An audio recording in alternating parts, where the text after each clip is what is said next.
బెండకాయ పులుసు చేసుకోవడానికి ముందుగా గిన్నె పెట్టుకొని ఆయిల్ వేసుకోవాలి. ఆయిల్ హీట్ ఎక్కాక జీలకర్ర, ఆవాలు వేసుకోవాలి. అవి చిటపట అన్నాక ఉల్లిపాయ, పచ్చిమిర్చి వేసుకోవాలి. ఉల్లిపాయ, పచ్చిమిర్చి లైట్గా ఫ్రై అయిన తర్వాత చిటికెడు పసుపు వేసుకోవాలి.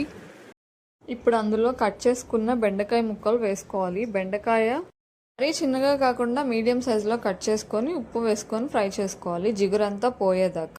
ఈలోపు నేను చింతపండు, టమాటా గుజ్జు నీళ్ళల్లో వేసి నానబెట్టుకున్నాను. నూనెలో ఫ్రై అవుతున్నాయి కదా బెండకాయలు, ఇలా జిగుర అంటుకుంటుంది. ఇంకొంచెం ఫ్రై అవ్వాలి. ఒకసారి మళ్ళీ చెక్ చేద్దాం. ఫ్రై అయిపోయాయి బాగా. ఇప్పుడు అంటుకోవట్లేదు.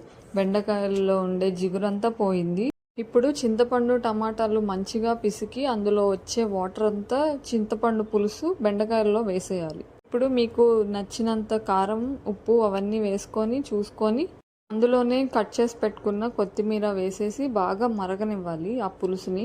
పులుసు అంతా దగ్గర పడిపోయినాక ఇంకా దించేసుకోవడమే. ఈ రెసిపీ కనుక మీకు నచ్చితే ఒకసారి ట్రై చేయండి. అండ్ ఈ వీడియో కనుక మీకు నచ్చితే లైక్ చేయండి. ఈ వీడియో చూస్తున్న వాళ్ళు ఇంకా ఎవరైనా ఉంటే, సబ్స్క్రైబ్ చేయని వాళ్ళు ఉంటే వెంటనే వెళ్ళి సబ్స్క్రైబ్ చేసుకోండి.